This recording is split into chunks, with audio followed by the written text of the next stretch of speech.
Ensign Mariner thinks Romulan neutral zone things are so boring. Dr. Ta'ana hates hearing about people's pets. And Talin notes the USS Voyager is outdated and smells like Borg. Hello, everybody, and welcome to The Seventh Rule with Cirroc Lofton. Hello, hello. My name is Ryan T. Husk. Today we're doing a review of Star Trek Lower Decks Season 4, Episode 1, entitled Twovix, written by Mike McMahon, directed by Barry J. Kelly and Jason Zurek. We have a very special guest today. Amanda Wong is a background painter and artist that has worked on projects like Rick and Morty, Carmen Sandiego, My Little Pony, the movie, and of course, Star Trek Lower Decks. Hello, Amanda. How are you? Hello. I'm so excited to be here, but I'm extremely nervous because I don't have a lot of experience with public speaking, but it's still such an honor to be invited on your show. So thank you. I'm so happy to have you. Absolutely. Yeah. So let's just get started. First things first, Amanda, can you please explain to people exactly what your role is while working on Star Trek Lower Decks? Oh, I'm very happy to. And I'm so glad to get the opportunity to do this because I often feel like the production process for animation is very obscure for the public, especially because normally on podcasts, normally the guests are the writers or the actors, and for good reason, because, artists are very introverted people. And so I would love to explain how backgrounds are for a 2D production like Lower Decks.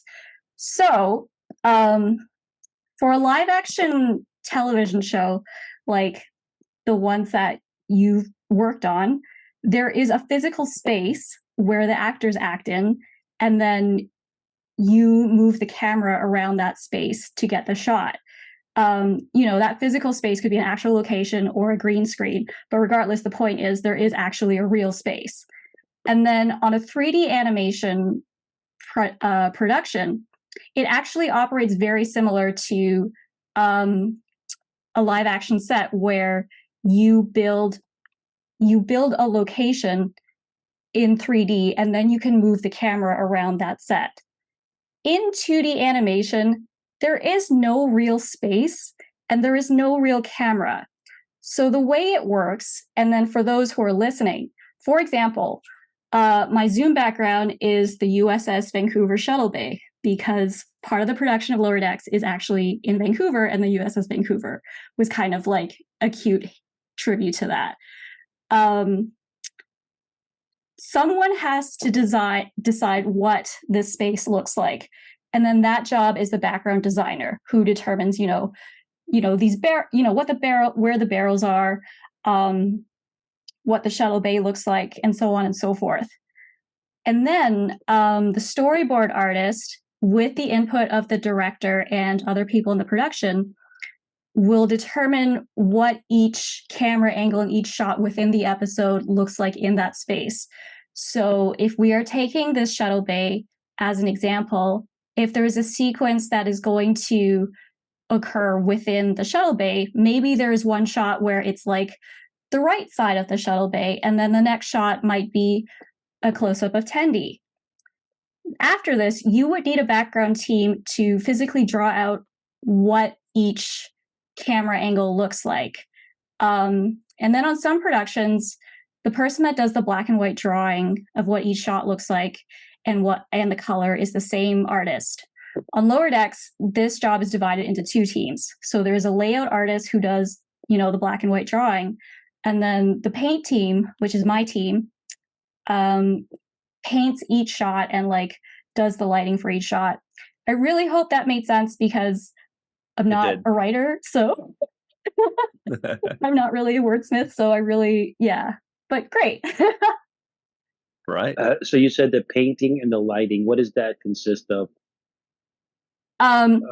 So basically for a 2D production, ideally you would want each shot on an episode to look seamless, to look like the same artist, had a hand on each scene, because it would be a huge continuity error if, the cargo bay door was a certain blue in one shot and then a different blue in another shot. And I'm sure in, cartoons in the 70s and 80s, they had errors like that all the time.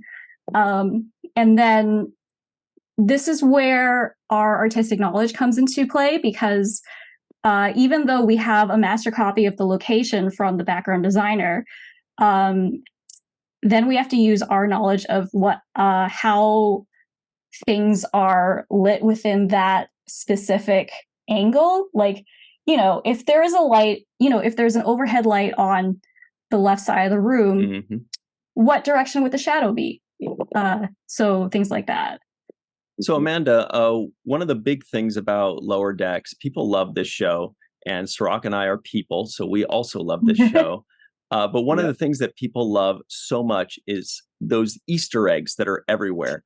Do you have a hand in painting or creating those Easter eggs? Does somebody tell you, okay, we need this thing in the corner somewhere, we need that thing in the corner somewhere? Do you add those things sometimes? I do add those things, but I will say, what I often say online is I am essentially Lower Decks on Lower Decks, because I'm like almost like the lowest rung on the production, so I don't make any major decisions such as what the Easter egg would look like or what it would be. That would usually fall upon the background designer, which is usually on the LA side of the production. But I do love, because I've been a fan of Star Trek well before I even knew that they were making an animated series. So it's very exciting for me to work in the backgrounds because there are so many Easter eggs. And I love working on episodes where it is a location that I am familiar with, such as a Cardassian ship or a Klingon ship, or the second episode of the second season, which was, essentially a museum of all these fun artifacts throughout the history of Star Trek. But again, to reiterate, I am quite low on the hierarchy of Lower Decks, and I honestly think it's funny that like people want to hear from me, because it's a little bit like if people cared about what grip number 3 said on a production. Well, grip number 3 is pretty awesome, in fairness. Because it's it's a little bit like that TNG episode Lower Decks, where it's not so much that our communication is poor, but usually someone at my level does not have a lot of contact with what the decisions of the senior staff is making. It's a little bit like, Nurse Agawa, assist me in recovering this like Cardassian officer. And I'm like, excellent okay. Reference. Thank you. Amanda, you were talking about your supervisor, Heather, hiring you for this job and the significance of it being a Voyager episode and all of those things being at play. Also, happy birthday, Heather. Yes, happy birthday, Heather. Can you tell us a little bit about the excitement of doing an episode Voyager related in this particular one? So a few months before the background team started on season 4, I have some friends on the LA side of Lower Decks whose team, the storyboards start a little bit earlier than backgrounds because you need storyboards before you can make backgrounds. And like the 7th rule of acquisition says, keep your ears open. They told me there is going to be an episode that is on Voyager, and it would be the first episode. And although I like working on any of the episodes, like if, there's so many wonderful designs for alien planets and stuff, selfishly, I do get excited when it is a location that I am familiar with as a fan. Like the season 3 crossover with Deep Space Nine was a gift as a nerd. And you worked when on that I had one. heard, I did work on that one. I loved working on that one. And then again, my supervisor, who was incredibly lovely, she knew that I was a big fan of Star Trek, and she asked me if there was any, for that episode, she asked me if I had any requests on which location I want to work on. Because truthfully, there are some people on my team, this is their first exposure to Star Trek. It doesn't mean that they're any less professional or any less talented.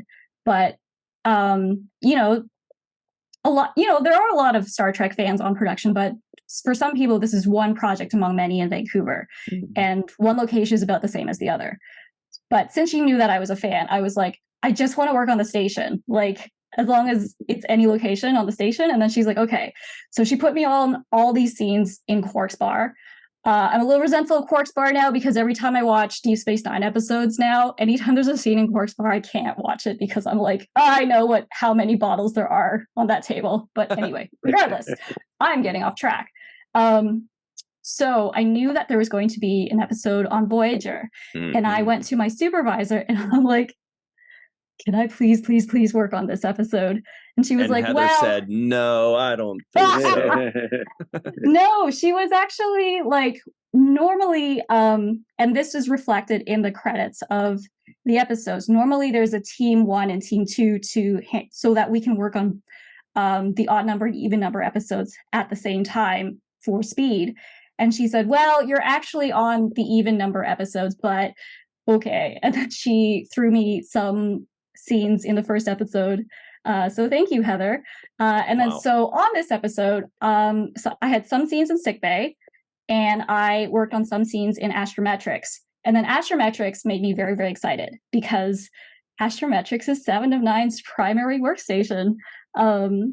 So I got very familiar with Astrometrics. So many great memories in Astrometrics. I remember they created that set for 7 of 9, if I remember correctly. So that's amazing.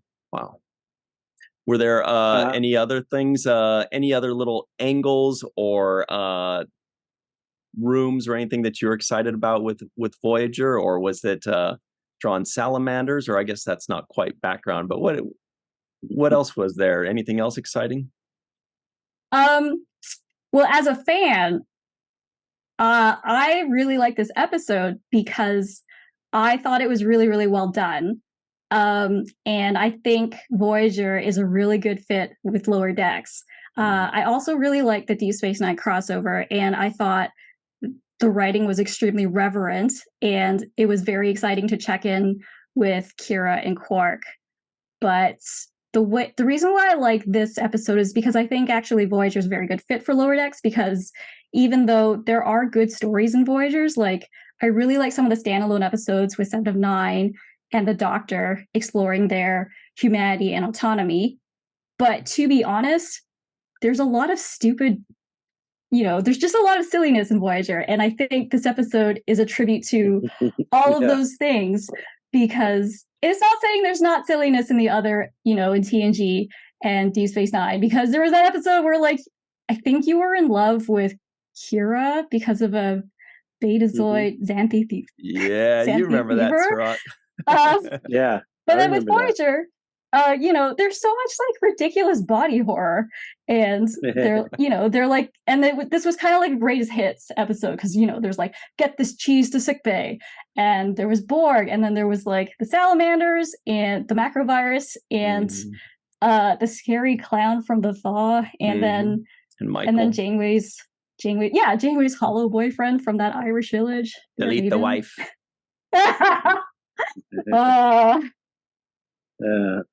Amanda, I have a question about color palettes. When you do coloring on these backgrounds, are you directly pulling from the episodes themselves and saying, okay, this is what this would look like, let's match it? Or are you able to just start from your own kind of scratch color palette? That's a very good question, because again, the colors are determined by background design and what is a job that is known as color styling. And this job is very important because, you cannot have every individual artist making their own judgment of what they think a color should be, because then you would run into continuity issues from shot to shot. And also, for example, when we were working on the Deep Space Nine crossover episode, I love the space station. It is very hard to say what color the space station is exactly. Like, totally.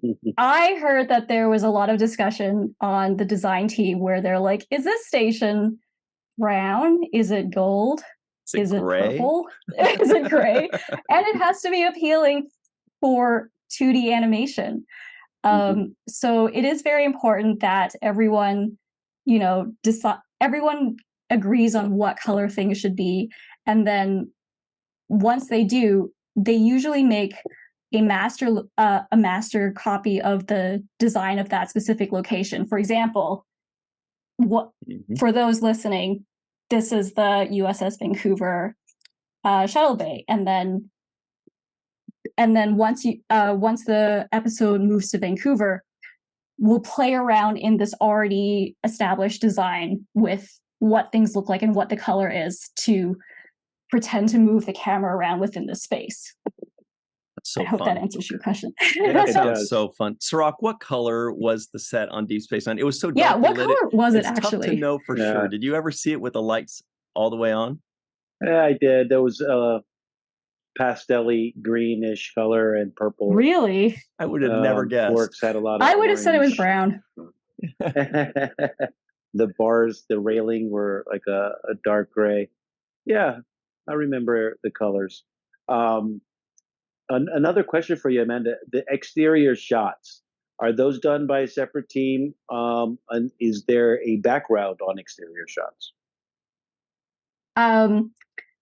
So this is my secret confession. A lot of the times the exterior shots are like, space, and then we have a separate 3D team for the ships, and the ships are often done in 3D. So then as a background artist, we're just responsible for the dead space. And I hope this doesn't affect my career. I wish I could say I was, an artist that is ambitious or likes to be challenged. And then sometimes I am, but then sometimes I'm kind of like that alternative version of Picard in Tapestry, who, just like ran analysis and stuff. I'm like, I like that. That sounds good. And then, as a background artist, all you're responsible is for the dead of space. And I will tell you another thing. I do like being challenged, and again, there are some really wonderfully complex backgrounds on the show and spectacular alien world designs. But my favorite scenes to work on are the Cerritos corridors. They're so goddamn soothing. Sometimes I just spend days painting the carpet, and I'm like, this is great. Oh, that's awesome. That's so cool. Would planets also fall into that? Like if there were a planet in the exterior of a shot, does that also fall into the background? Yes. Usually the establishing shot would be a master design that was determined by the background design team in LA. And then within the episode, once they're actually on the planet and they're walking around the scene, that would be a Vancouver team.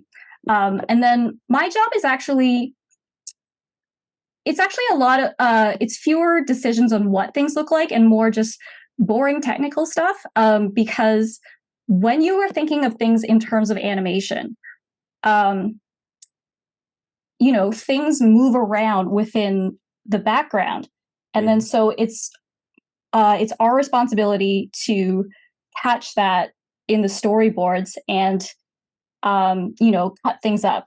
Like, to give an example, in earlier cartoons, when they were painting things by hand, sometimes it's very easy to tell if there is some element in the background that's going to move because it is painted in a different way. So you're like, oh, yes, that button is going to get pressed, or that doorknob is going to turn.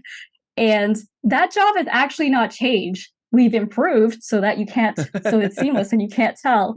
But, if there is a scene where, for example, a dinosaur skeleton is going to collapse, or those barrels that is Worf's enemy are going to fly around a shuttle bay, that would be our responsibility to, draw different angles of those barrels flying around the shuttle bay. That's so funny. I remember seeing that when I was a kid. The person who has a different colored arm because that arm is going to move, or that's so funny. That's why it's, oh man, I always wondered about that. Well, Amanda, I had one last. Yeah, I'm sorry. Okay. My other question, Amanda, was when I think of animation, I think of those cellophane Disney cells that people have on their walls framed, and it's Mickey Mouse or whatever that particular episode or still is from. You guys don't use that same process of having those still frame cells, right? This is all done by computer now. Yes, it is actually. I think it's been normalized and standardized for at least 20 something years now that animation is quite digital. I think there are cartoons where things are still done on paper. However, the process of animating things traditionally by paper has now become quite expensive for North America. So cartoons where things are drawn on paper, the animation is often sent to an overseas studio, which is usually because in the 90s, Japan was a really common country to send things to. And then after that, they've sent things to Korea or the Philippines. My understanding, don't quote me on this, but I know that Avatar: Last Airbender and The Legend of Korra and Steven Universe have this process where they determine all the decision making is done in a studio in LA where they do storyboards and designs, and then they send the animation to somewhere in Korea or another overseas country. For Lower Decks, what Vancouver is responsible for is the animation, but it is rather than doing it on paper or traditionally, it uses a process called builds. This shows up in the credits, so I don't feel super bad about explaining it. And then what a build is essentially a movable puppet of a design. So the process of animation for a project like Lower Decks is a designer will come up with what the character looks like Tendi or Rutherford. And then the builder will take that design, which cannot be moved, and make it into a movable puppet using a software. Common animation softwares in the industry is like Toon Boom Harmony or what was previously known as Flash, but is now known as Animate. And then the animator will take that movable puppet and then for each scene, move it around like a puppet, make them talk, make them walk. And then that is the process for Lower Decks. It's also the process for other animated shows such as Rick and Morty or Solar Opposites or the other projects that I worked on, such as Carmen Sandiego.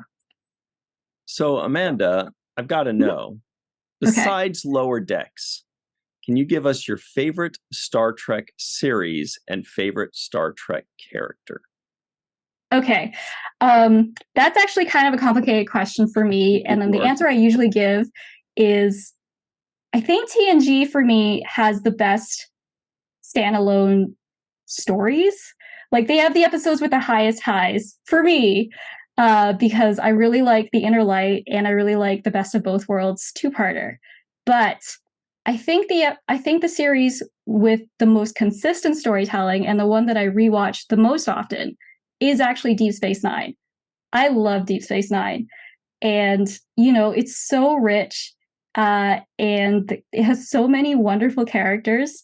Some of my favorite episodes are about Jade, Sisko, and Nog, such as In the Cards or It's Only a Paper Moon. And actually, I think my favorite characters on Deep Space Nine are Garrick. Obviously, he's always a fan favorite. But my other favorite character is actually Nog. And I think the late Aaron Eisenberg, and I'm so sorry for your loss, was a wonderful actor who brought out the best in that character. And, if he didn't do such a good job, I'm sure the writers wouldn't have kept writing stories for him and wrote a character arc. The reason why Nog is important to me as a character is because, and I've seen this repeated by other people with similar families, Nog as a character did not want to do what was expected of by his family and his race. His family is Ferengi, and Ferengi care about profit, and he cares, he cares a little bit in his own way, because he's still a Ferengi, even though he decided to join Starfleet. And here's the truth about me. I went to school I graduated with a business degree, and then I worked for a year as a market research analyst. I did want to do animation in high school, but my family was very traditional. And even though I was accepted into an animation program in my senior year of high school, my mother was like, "You're not going." And it wasn't until I had graduated with a full degree in business, which I don't use, and then worked in marketing.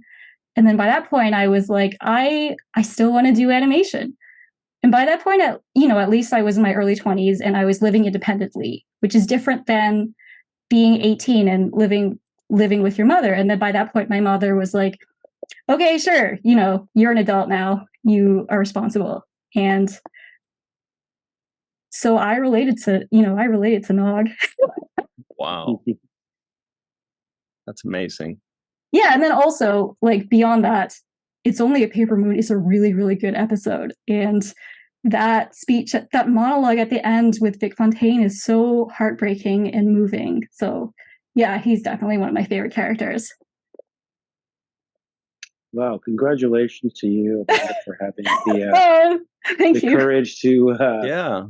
to chase your dreams and to change your path in life, and obviously it's led to this success that you're having now, and continued success in the future. So very proud of you for doing that. And we all also understand the pressures of family pressures, cultural pressures, those kinds of things that people have to deal with when they're trying to find themselves in life and adolescent growing up. So congratulations on really chasing your dreams and living it out. I think that's a tremendous thing that you've done. Yeah, forging your own path. And for the record, Amanda, we would have still had you on even if you went into business. So just so you know, we really appreciate you taking the time, and I'm so glad that we had the chance to hear that story, that you were able to tell us about that, because we would have had no idea. We would have just thought that you were just I've had it so easy my whole life, just going right into painting and doing background artistry, but you really had to forge your own path, and that's so cool to hear about that. We really appreciate you taking the time. We're so glad that you are working on Star Trek Lower Decks. You did season 2, season 3, this upcoming season 4 as well. Amanda Wong, thank you very much. Thank you. Thank you for having me on the show. It's been such an honor, and this has been really, really fun. So thank you very much. And, live long and prosper. Now, everybody at home, stick around. We've got more coverage of this awesome episode. Well, did we think it was awesome? Find out. Yeah, we did. But we'll talk about it on the other side. Stick around. We'll be right back on The Seventh Rule. Hello, everybody, and welcome back to The Seventh Rule. We have a very special guest that has joined us now. It is producer and supervising director Barry J. Kelly. Thank you so much for joining us, Barry. This is freaking amazing to have you. Oh, thanks for having me. I'm a huge fan. I love that DS9 podcast you guys did. It made me feel like we did DS9 justice, especially for you, Cirroc. Just it was great. It was great to see the good response from Nana and Armin, and it was wonderful to hear the feedback on that. I don't always know what's going on with it's on streaming and stuff, and I don't know who watches the show, and it's podcasts like yours that really gives us a good positive vibe about the show. It makes me think, okay, cool, someone's watching it. Yeah. Oh, we're watching. It's your show's a hit show. We love it. And particularly with the crossover material, I mean, you guys are becoming the gold standard of crossing over and bringing in all the different storylines. And we love that. It's definitely catering to the fans and get to see what they want to see, which is great in this episode as well, because here we get this crossover episode. But I wanted to, Barry, ask you a quick question, because we're loving the show. I wanted to ask you, about directing the animation. Like, what is the process of directing animation? Like, what's the pre-production like? How long of this time span are we looking for one episode? An episode takes about like 18 months. It's like a year and a half, give or take. And like we're making 10 at a time. I say that 10. I'm like, there's a lot of episodes, 10 episodes. But like when I started animation 16, 17 years ago, it was like 20 episodes a season. I mean, like what DS9 it was like 24 episodes a season. It's crazy to think, like I still think it's harder than ever, but like we're making less than we ever did. It's just the quality of the show has gotten better. But I'm very privileged in that I get to read the script first. Like I get to be kind of the first audience, and I get to see this funny ass show play out in my head, while I read it. And then I'm like kind of charged with the task of having to make it after I read it. I'm like, oh man, how am I going to meet my own expectations? Because it's the Mike and the writers make such a funny script, and they write it just like general enough that like sometimes writers tend to like over direct in a script.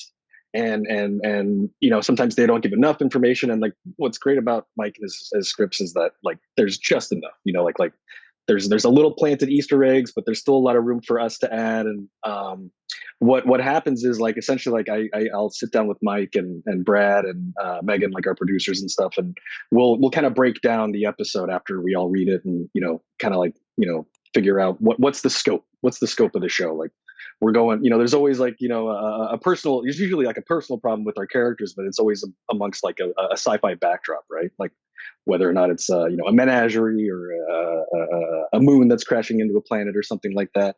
And we're always just kind of like, Mike, what do you see? What do you want to see? Like, how can we, best, visualize what the writers had intended.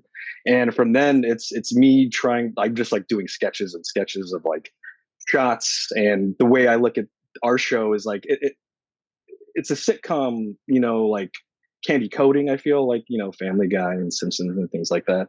But I want it to feel like a Star Trek show. So I've said this a few times, and I've said it to many of my board artists and stuff. It's like just watch Star Trek. It teaches you how to make a TV show, like original Star Trek, like Twilight Zone, Next Gen, like, and it almost teaches you how to make a show with nothing in a way. Like you got one set, you got actors, you got a story. There's visual effects in the show, but like it's establishing shots of the ship that happen, 30 seconds amongst 44 minutes, and it really teaches you how to make a TV show, like how to stage actors, how to get the most compelling shots for which moment. And I want it to feel like a sitcom at first glance, but then you realize it's shot with the camera, and the staging of the characters is like very much true to Star Trek. Cause like, that bridge has like 10 people on it. Like, how are you trying to fit all those silhouettes of one person into one shot? And I'm always telling them, just look at Star Trek, look at it. And I say that over and over again. I'm like, oh, maybe not everyone's looking at the same Star Trek I am, because I see different things, and I'm trying to like get us to hone in on what makes Star Trek looks like Star Trek. But yeah, it's like we're doing things like lens blurs and a little bit more camera work than we normally would. Like it's kind of like we always have to trigger our brains, right? Like there's sci-fi mode, and then there's like comedy mode, and we're constantly trying to figure out like what kind of moment is this, and what's best for it. And sometimes it's like taking the comedy moments, sometimes we have to take them super seriously, because that makes them even more funnier. Like for instance, like Talin getting added this season is such a great comedic element, because she's not laughing at anything. And it's funny to see like this group of people like reacting to something, and there's one person that's not in on the joke, and I'm like, that makes it 10% funnier. But sorry, to go back to your question, what happens is I start doing a lot of drawings of like planets. My art director starts doing a lot of like 3D models of like ships, and we start throwing just tons of options in front of Mike and Brad and the writers, and we're trying to just hone in on what they think this world should look like. And in my head, I'm starting to break down like, what do board artists need? Because pretty much there's an episodic director for each episode, and I'm the one that's like kind of like overseeing all of them, where like I'm trying to keep this like global view through line, just to make sure like, oh, that episode did this, we shouldn't do that. And I'm kind of chiming in on all of them all the way up until the end. And we have like we have specified departments of like the board artists are focused on the story.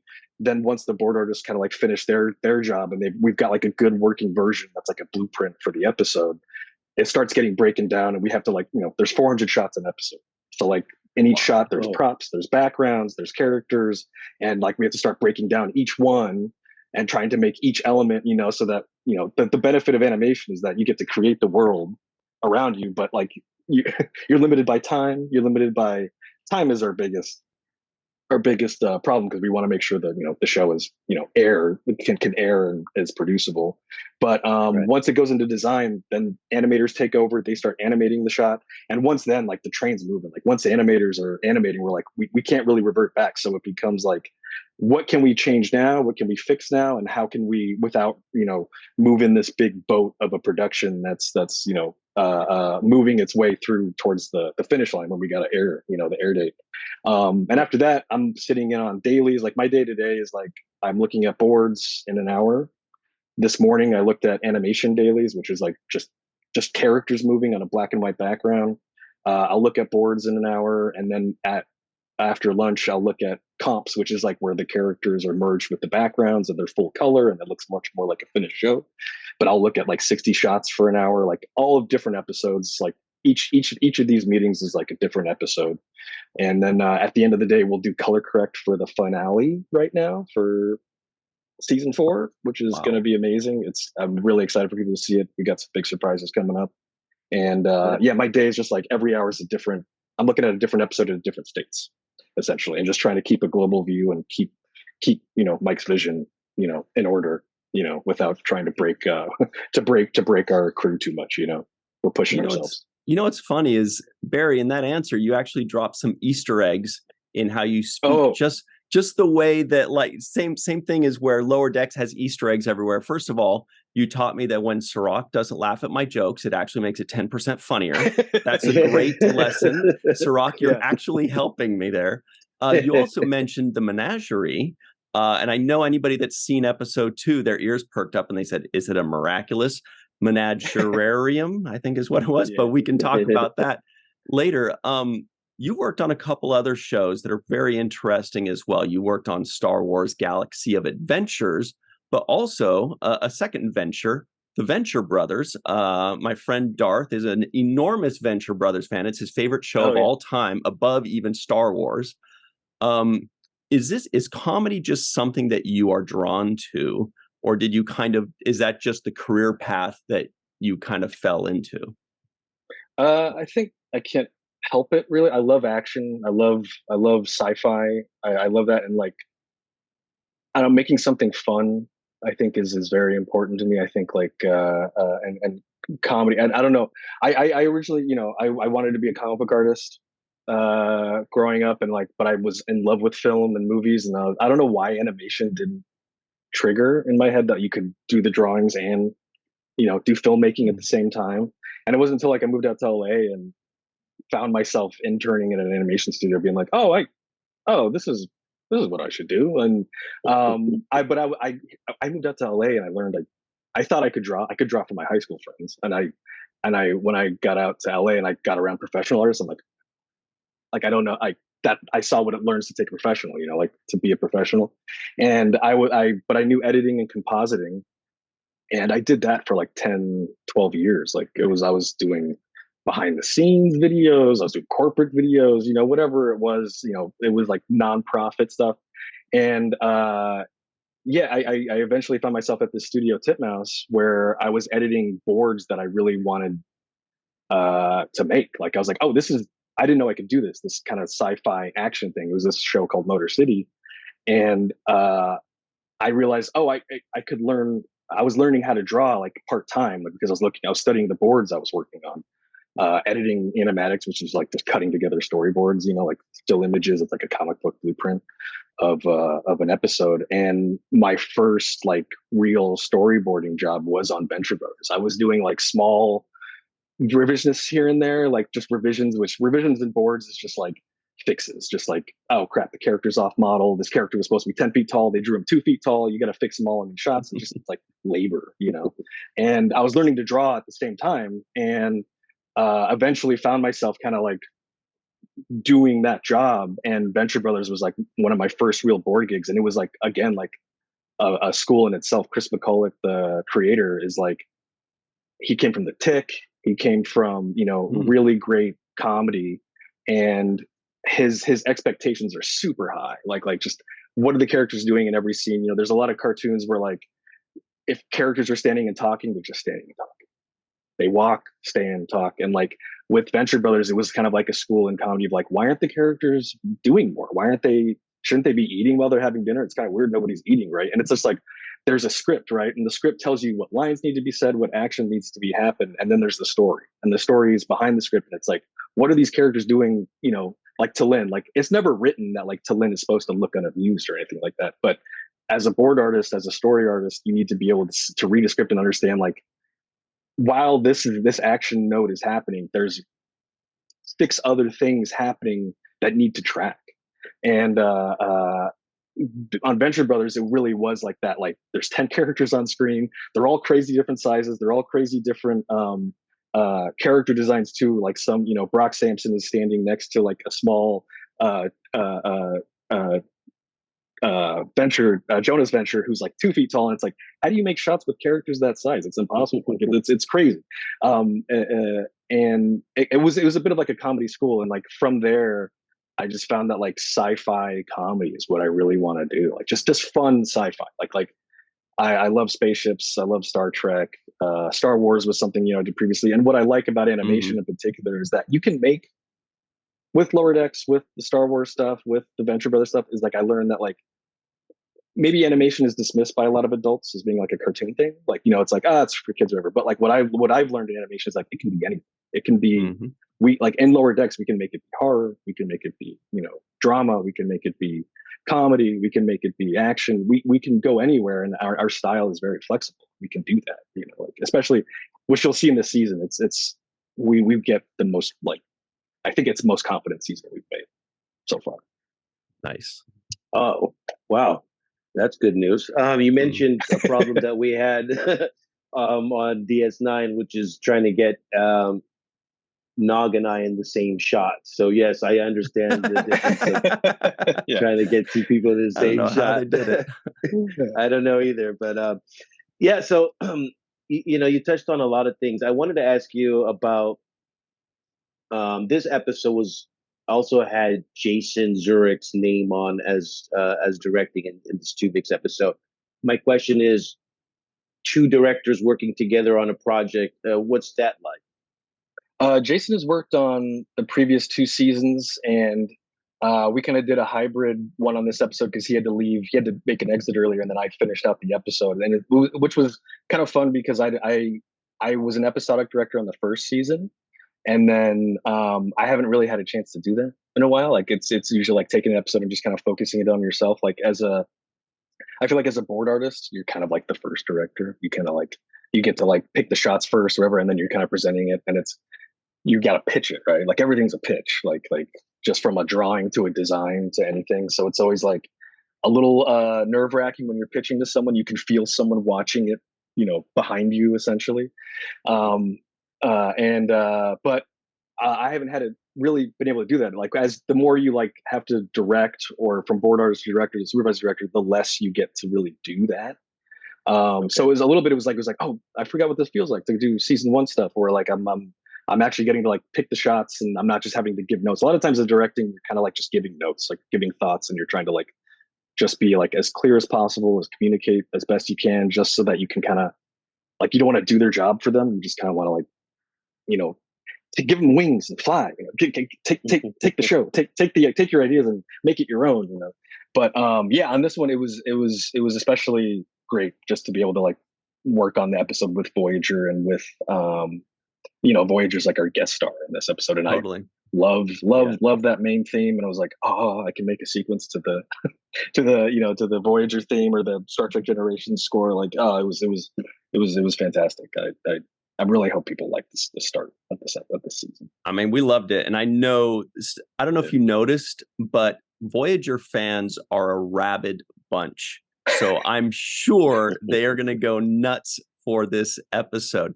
Everybody that's just listening in right now and can't see what we're doing here, Barry is actually wearing an awesome Starbase 80 shirt. To see it is to believe it. It's gorgeous. It's like a mustard yellow. It's perfect. It's like a bathtub. It's like a gross bathtub. I do have one quick question, and this is kind of a small thing, but I noticed in the credits Andy Richter's name, which made me very excited, but I couldn't figure out who he played. Which character was that? So if we're seeing this after episode 1 airs, so the Cerritos is tasked with shipping off Voyager to its museum destination on Earth, and there is a nerdy curator who is over obsessive with keeping Voyager intact and keeping exhibits and making the experience of, like, you can see in this guy's head, he's trying to craft an experience of what it is like to be on Voyager. So he's a curator who is in charge of maintaining the Voyager ship museum, and he's watching all his hard work fall apart under Boimler, Mariner. Boimler's just psyching himself out because he hears a promotion is potentially up for is due for the crew, and he's been promoted before. He's knows what it's like. He's reality checked himself to demote himself back into an ensign essentially, and he's self-sabotaging. He's feeling imposter syndrome, and the whole Voyager experience is getting to his head because we're fans of Voyager. Mariner and Boimler are fans of Voyager because of the history Voyager has to their world, and it's wonderful to see them break a little bit of the ship while under the guy who's trying to maintain it. And Andy Richter is the curator. His voice is fantastic. I've been lucky to animate and draw some of his performances before in other shows, and he's always fantastic. I love having him. I love our cast there. He had a great line in this episode. He says, "Now I have to add another exhibit to the story." Like we went back and forth on that too. It was like, should he be sweet to them about that, or should he be kind of like annoyed? And we're like, let's make him annoyed. He's annoyed, and they're like they're all excited about it. We're getting in the Voyager, we're getting in the Voyager exhibit. So that's a nice little tag to that. Mike McMahon really understands, the whole Star Trek world. We've had conversations with him, and he's so in tune with, what the fans like, and he gives all of us these little Easter eggs. I really love the whole Shaka when the walls fell and said, yes. Catching on the lingo. The catching on the lingo with Ransom. So there was just moments there that were really great. He also does a good job of bringing callbacks. For example, this episode had a reference to the crossover episode that you guys did with Strange New Worlds. I just like the reference. She says something like the Pike thing we're not supposed to talk about. Yeah, there's like those are nice little nuts. Like, to me it's like, okay, we're like a 44-minute show crammed into 22 minutes, and like little things like Ransom just trying to do something in Kayshawn's language, like you're like, oh, there's like a little, they're trying to be buds, like it's like, who knows, there was a little bromance there that's happening behind the scene. It's like, oh, that's cute. Like hopefully when you rewatch the show, if you're new to it and you get to, I always like, I'm like, oh, you get to watch like 3 seasons of something back to back. It's not like you have to start from scratch. Like any great show, like I'm always jealous when someone can experience it new. So it's like, I hope you get to see like those little breadcrumbs of like, oh, there's like a little bit of like progress and growth, and like there's relationships happening off screen, that you don't get to see. And that Pike thing we're not supposed to talk about is there. And like what's funny is we were boarding that, and that was in the script. Like, we didn't really know if that crossover was going to air beforehand, so hopefully it just kind of landed in an okay spot where even if it was before, someone's going to watch this episode maybe before they ever know that Strange New Worlds, that crossover happens like a year from now. So it works out. And there's a little Easter egg in episode 2 too. If people look out, there's another nod to Strange New Worlds in that one too, if you're paying attention. It's just a background detail. It's just a little background detail, but hopefully got it. It's where our background designers are good. Like there's like we get asked like, are the Easter eggs all determined in the script or not? There's a lot that are planted in the script, but like I think every phase of production we're trying to like find just new little details to drop that we can add. Like, oh, maybe we can add this little thing right at the end. Like just right in the last minute, we'll add like a little detail, and hopefully it doesn't break anything. And it's a fun little nod. So keep an eye out for that one in episode 2. Well, that's really cool. So everybody, as you said, keep an eye out in episode 2 for those people who are like, more eggs. We want more Easter eggs. You guys are just like, how many more do you need? We'll keep them coming. How much protein can you handle? Yeah. Well, one of the episodes we really loved, full of Easter eggs, was when you guys were on the Deep Space Nine episode, when you had the skulls of all of the, warlords. I think you had Ferengi skulls and Cardassian skulls and all of that. That was one of the fan faves with Easter eggs in it as well. Yeah, like that. Go ahead. Sorry. No, I'm sorry. I got to ask you about the art that you have behind you for those people that can't see. But you have some art sketches behind you. Are those some of your drawings? Yes. Yeah, it's funny. I've been drawing on paper a lot more. Let me see if I have any lower deck stuff in here. I was trying to set decorate. It's a little bit of my place. There's some Kira there I was drawing. Oh wow! These might be on my Instagram though. Like some of them. Love it. I draw. Let me see if there's anything else in here. There's some Freemans and some other stuff. But this is where, when we're reading a script or whatever, I'm trying to draw. Draw stuff on pen and paper, and like with AI coming to take my job, I'm like, I gotta draw on paper because AI can't do this. What is there? There's some shacks in there. And see some stuff, but wow, I probably draw shacks more than I do anybody. I like drawing meaty muscle men, and shacks is a good go-to in there. But I'm always like just turning to the side trying to doodle. I'm trying not to do it right now. I usually do it in meetings, or I'm doing it like if one thing I miss, like we're all in COVID world now, but like when we were in the office, like we were doodling on everything. There's marker boards from like 3 years ago that are still uncleaned. Like I know our producer Megan still has like a drawing of like a Spock and a Hulk Hogan that I did like 4 or 5 years ago. But it's fun to be in the office. It's because there's just doodles everywhere, and it's something that we're slowly creeping back into the office. But it's still like it's been 3 or 4 years, and we're still doing this hybrid thing, so we don't always get to see each other's doodles and stuff like that. But no, there's like Spocks and Spider-Mans and tons of stuff all over the office. And I think Spock was the skull you're thinking of, Strock, when they had the giant tall Spock thing from the animated Spock series 2. Yeah, that guy was giant. But Barry, like that, for instance, that is written in the script. That's giant Spock 2. But all the other skeletons were like, I don't know. Let's look up what Star Trek skeletons we can put in there. We can put a lava monster. Cool. We can put in tons of stuff. Yeah. Barry, this has been so much fun. We really hope you can come back and see us again.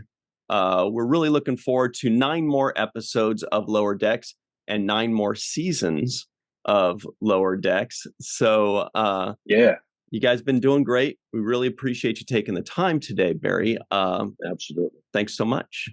Thank you. Huge fan. Love the show. Can't wait to be back. We love your show more. Well, yeah, we love your show, and you're totally right about it being just like basically it feels like an hour-long show crammed into 20 minutes, and so you just nonstop getting stuff. It's like I have to find myself pausing when I'm writing my notes, because I know if I write the notes and watch, I'm going to miss 2 more things or something. Yeah, so no, my mom's the same. She'll watch everything I do, but she's like, they talk too fast. I can't understand what's happening. I'm like, all right, Mom. Maybe I got to find that half speed button for you just to find out if you can catch the show or something. I forget if they have that anymore, but yeah. No, we love it. We're wishing you guys continued success. It's been a really joy to watch this show for the last 3 seasons, now going into the 4th. And we just expect to see more good stuff. You have been satisfying the palate for those of us with a heavy appetite for good Star Trek. So we appreciate you. Me too. Thank you so much. Really glad to hear it. So thanks for having me on. Absolutely. Now, everybody at home, stick around. We've got more coverage on the 7th rule. Be right back. Thanks very much, Barry. All right. Thanks. Hello, everybody, and welcome back to the 7th rule with Cirroc Lofton. Oh. Here are the Trivioids of the episode. The USS Cerritos has arrived at the Portellus system. Ensign Mariner thinks Romulan neutral zone things are so boring. Ensign Boimler has holodeck waste removal. The USS Voyager is outdated and smells like Borg. Dr. Ta'ana hates hearing about people's pets. That's funny. Ensign Beckett Mariner says Captain Janeway straight up murdered Twovix. And is she right? She's kind of right. All right. Oh, and Cirroc, we had so many non-appearance mentions this week. This might be a record, maybe not for Lower Decks, but maybe. We had Janeway, we had Neelix, we had Tuvok, we had a non-appearance mention for Twovix and Chakotay.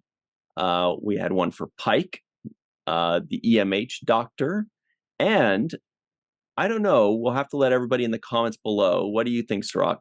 Should we count Captain Proton as a non-appearance mention? Because Captain Proton was a character that Robert Duncan McNeil's character played. He played Tom Paris, and Tom Paris played Captain Proton in the holodeck, which is really cool. So I'm like, it's kind of 50-50. What do you think? Yeah. I mean, it would be like a Sherlock Holmes a Data Sherlock reference or something to that effect. Yeah, or like it would be like if Dixon Hill, which was who Captain Picard played on the holodeck. It was like if Dixon Hill got the shout out. But either way, it was a deep cut. Pretty cool. Lots of fun. Yeah. So straight up murdered. I like that.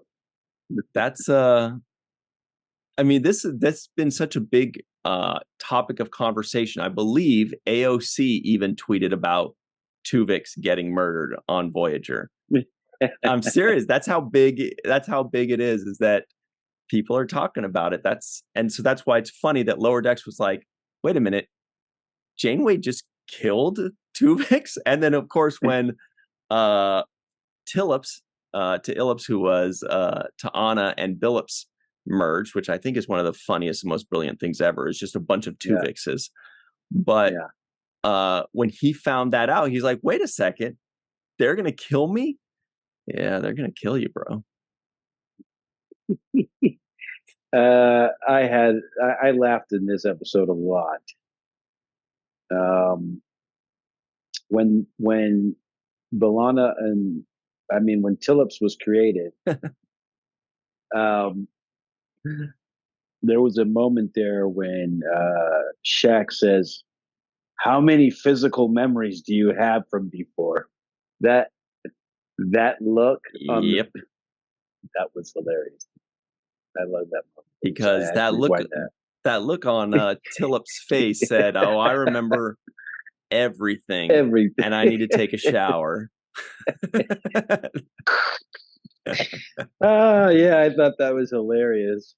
I think it was just such a brilliant idea to just turn Twovix into a verb and start Twovixing people. Grab two people and merging them all together. I kind of started to have a hint that's what it would be about, because the title was Twovix, but TWO instead of TU.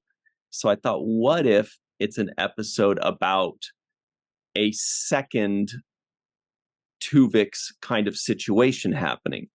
But I would have never guessed that it would be 3-Vix, 4-Vix, 5-Vix, 6-Vix, like a Dr. Seuss book.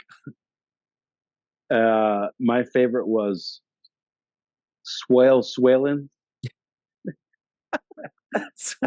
Swalins. Yeah, because it was Matt the Whale mixed with Steve Stevens. That was, and what he said, he said, "Where's my fish?" He was like, "He's not my best work." Yeah. I was laughing my ass off on that. This episode shows me how clever Mike McMahon is. He is meant for this kind of writing. It's like he's taking stuff that he already knows and just makes it just hilarious. Love the actors in this. I thought Freeman was great. I thought Mariner was amazing. Just the jokes. Dr. Friglimo. Yeah. I think it was Frigleyman, but I don't Is know. it Frigleyman? I don't know because it was tough. I was trying to. And there was a Chondis, and I'm like, I don't know, or Chondis or Shondis. It was like bartender guy mixed with someone. I'm like, I don't know.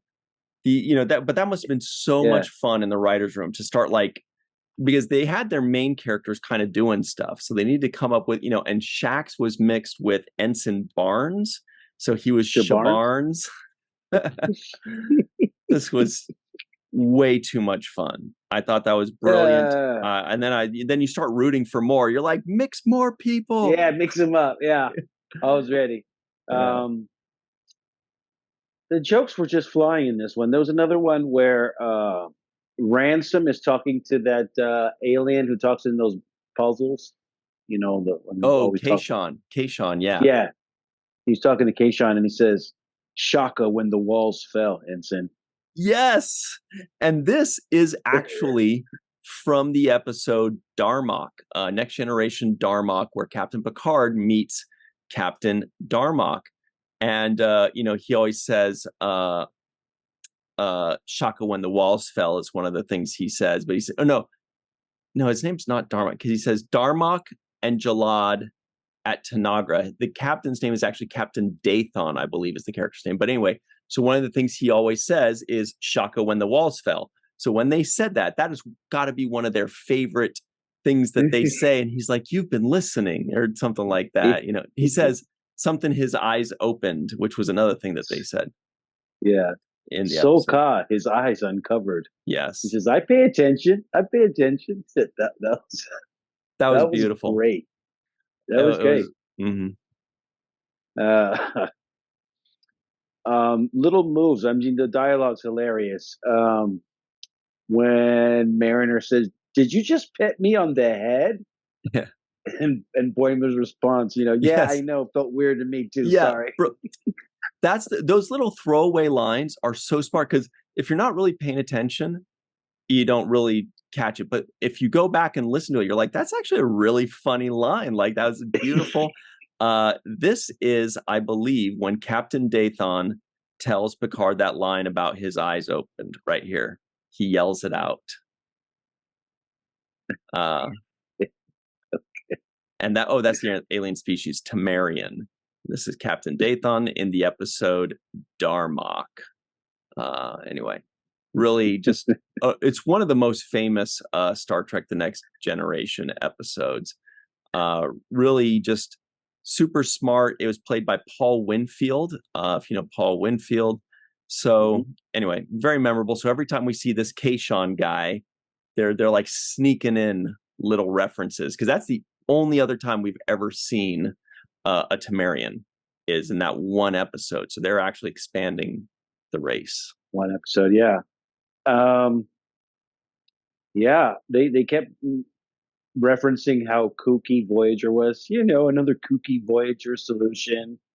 There was another reference to how messed up things are on Voyager. I just thought it was hilarious.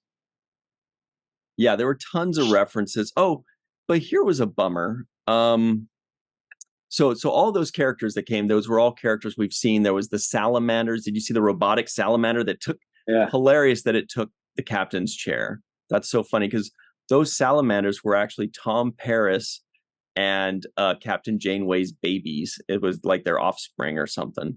Now, of course, that robot salamander may have been just based off them, not their babies. And then that Michael guy was like a holodeck lover for Janeway. So that's why he was acting like a hornball towards Michael Sullivan, I think his name is. Yeah. And then Chaotica. Mariner's like, ooh, I like this guy. Yeah. But the clown, I think it was from the Voyager episode Fear. Feels like it was like a first or second season episode, Fear. It was actually played by Michael McKeon, who's an amazing actor. He played Lenny of Lenny and Squiggy of Laverne and Shirley. And he was also played the brother, Saul's brother in Better Call Saul, and a bunch of other things. Amazing actor, but I don't think he did the voice of the clown in this one, which is kind of a bummer. But I did see Andy Richter did do a guest starring voice, and I would love to find out who he played. I don't know who it was. Yeah, I don't know, but I did like a lot of the themes in this episode. One in particular was I like that they did a callback in this episode to the crossover episode of Strange New Worlds. They made a single line reference to it, but it was Mariner saying that, that Pike thing we aren't supposed to talk about. And it was another just great writing because it was a crossover episode. It happened a couple of weeks back. So, it's not fresh in everybody's mind. But for Lower Decks to kind of start the season off referencing it, I thought was another beautiful move and well played. That's a good point because that's coming right off of that episode just like a month ago. Right. And it's just a one-liner, we won't talk about that Pike situation or whatever it was, and then T'Lyn calls him an organism or something weird like that, the organism. Yeah. But that's a really good point. I caught the Pike mention, but it didn't even connect to me that was in reference to the Strange New Worlds episode we saw last month. That's a great point. Yeah, I just loved how Mike kind of threw that in there. The whole turning the Voyager into a museum, another troll on real life things that happen when like a battleship gets decommissioned or something to that effect.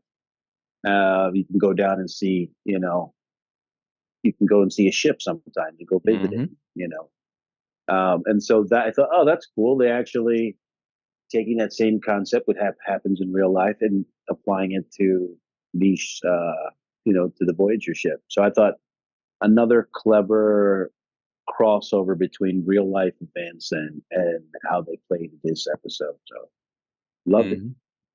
Yeah, I will say that the best. I mean, look, I think that major Voyager fans are going to just eat this episode up in the same way that major Deep Space Nine fans ate up the Deep Space Nine crossover.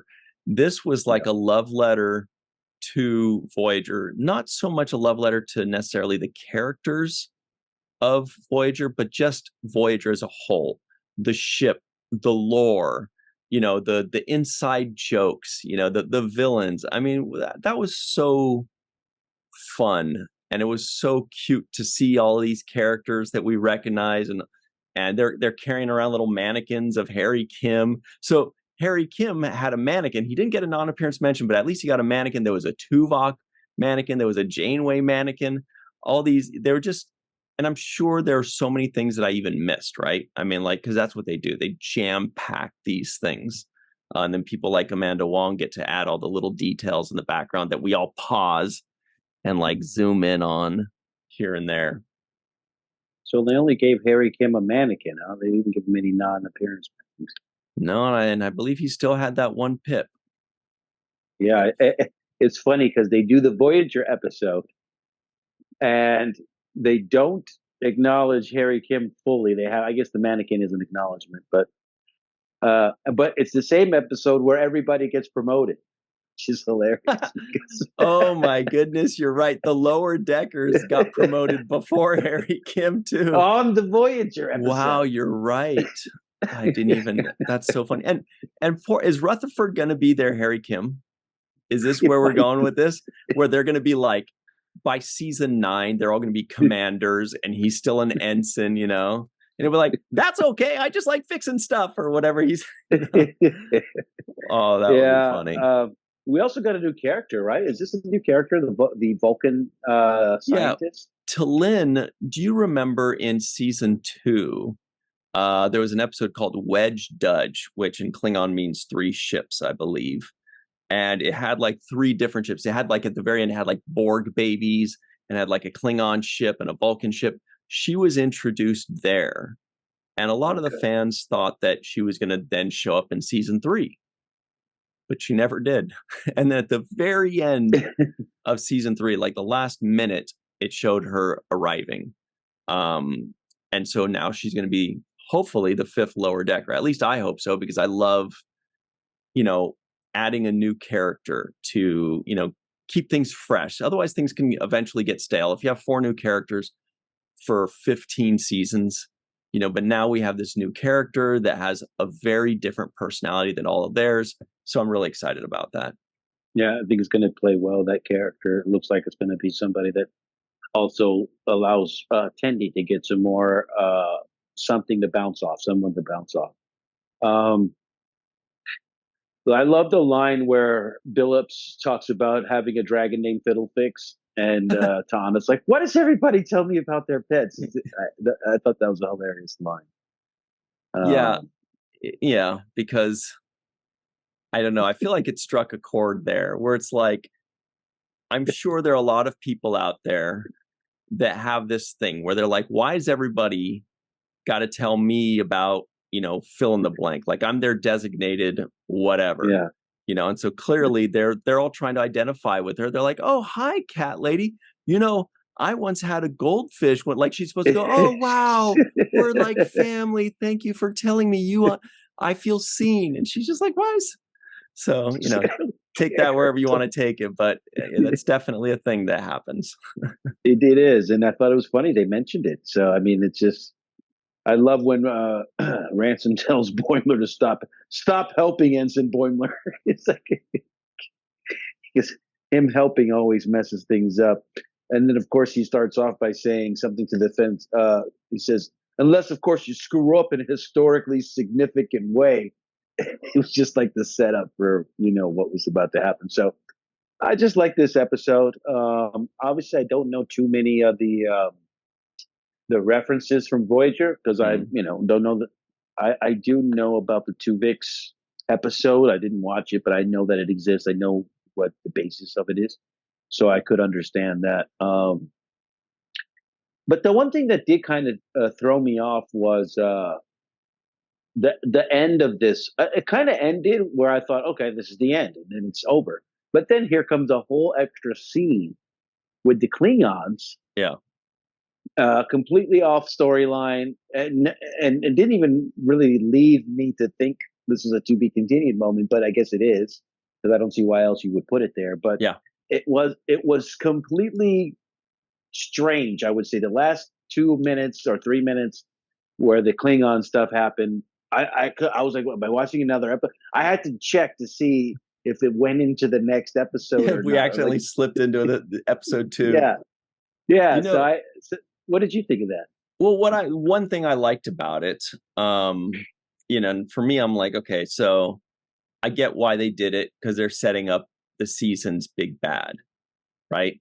Right. The big bad thing is that Boba Fett looking kind of ship but zero color Boba Fett ship that flew and just blasted the Klingon ship. And it's supposed to make us think, this is a big deal. It just blasted a Klingon ship. Those things are hardcore.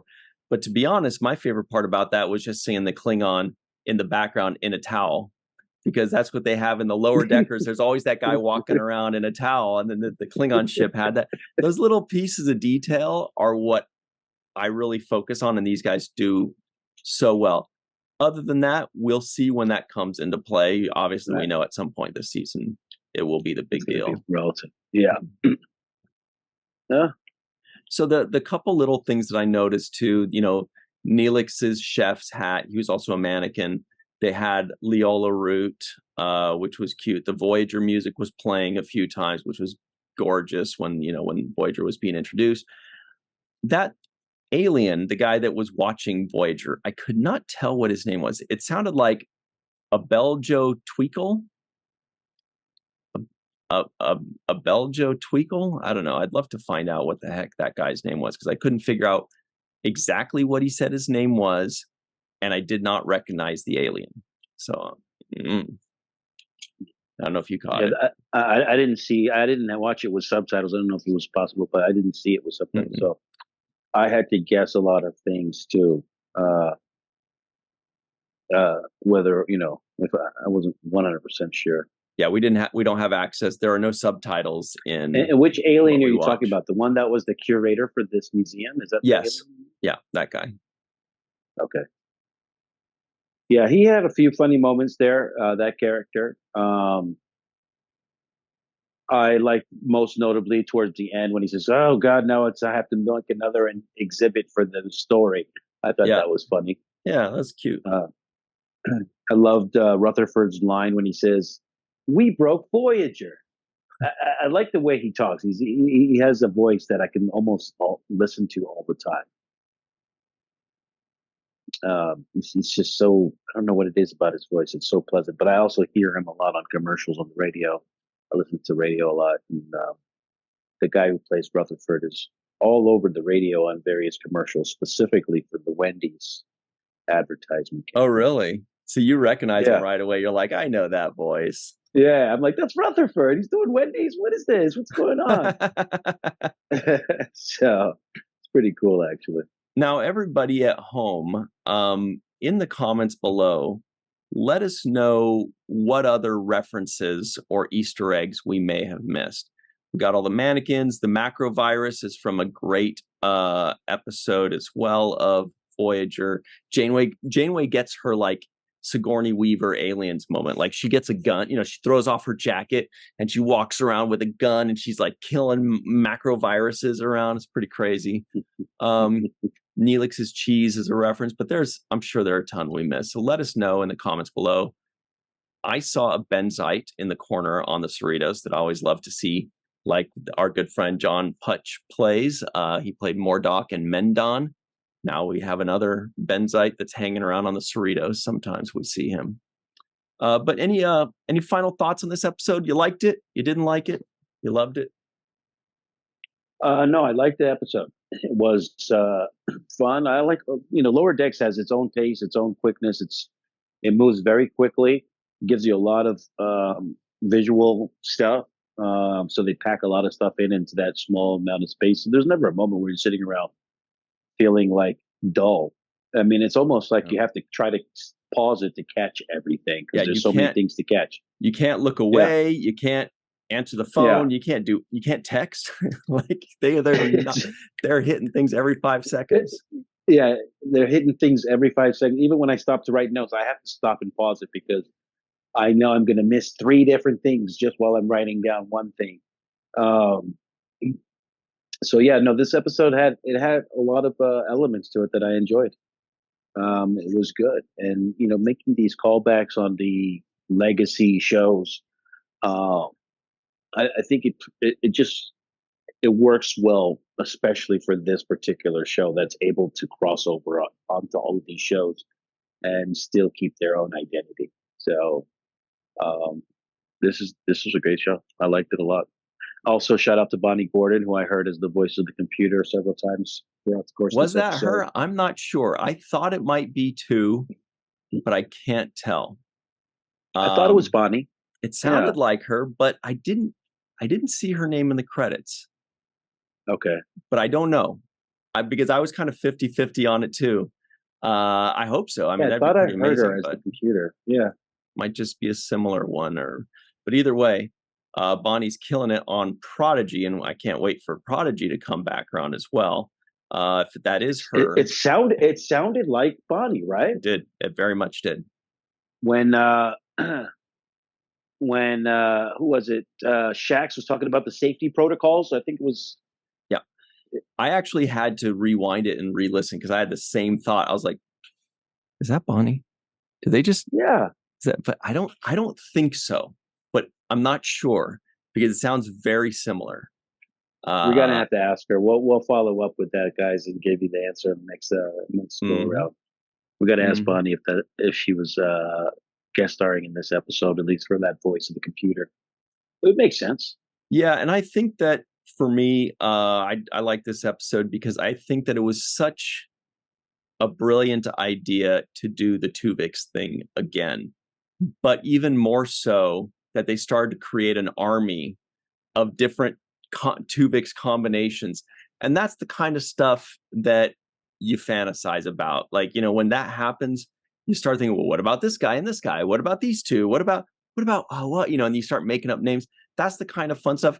And these people in the Lower Decks writers' room, it's like, they go, hey, let's do it. Like they come up with these silly things that people would fantasize about or joke about. And they say, let's make an episode about it. And I thought it was really an inspired idea and a really fun thing to watch.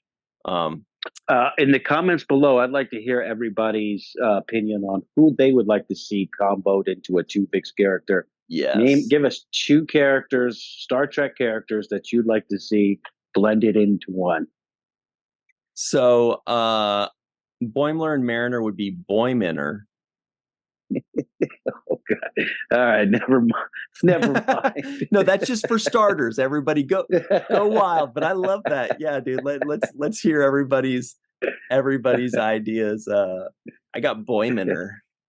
Boiminer. Yeah, that sounds rated R. The rated R superstar. All right. It could be let's see, Merrill Hodge, the old running back for the Pittsburgh Steelers. All right, never mind. All right. All right. Well, let's give a shout out to some of our very good friends. Their names are Homer Frizzell, Dr. Anne-Marie Siegel, Eve England out in Wales, Yvette Blackman Tom, TJ Jackson Bay out in Missouri, Bill Victor Arukin,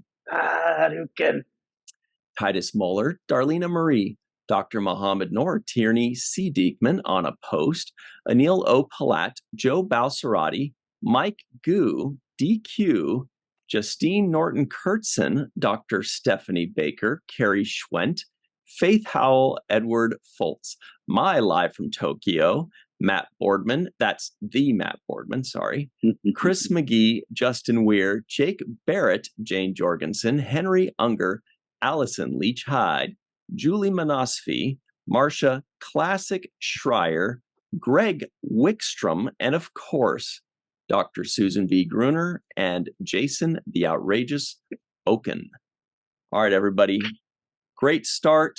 Looking forward to 9 more of these home runs. We'll see what happens. Thank you very much for joining us. And until next time, always remember the 7th rule.